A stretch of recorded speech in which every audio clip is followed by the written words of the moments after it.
نقسم لكم بالله، نقسم لكم بالله العلي العظيم، يا لو كان ساعدونا وحلوا لنا الحدود بين مصر وغزة عندنا ما نديرو.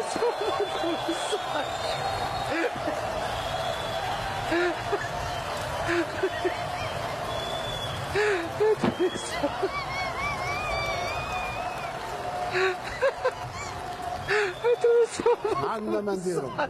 وراني توعدت والجيش راه جاهز، مجرد ما يحلوا لنا الحدود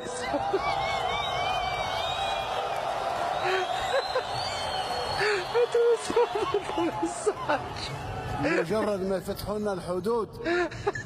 ويسمحوا الحافلات نتاعنا الشاحنات باش تدخل، باش نبني في ظرف 20 يوم 3 مستشفيات،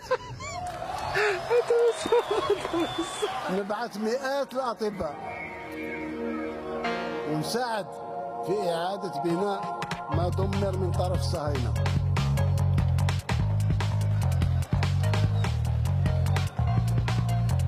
جزاء فلسطين، أنا قلتها، فلسطين ماهيش قضية فلسطينيين، هي قضيتنا احنا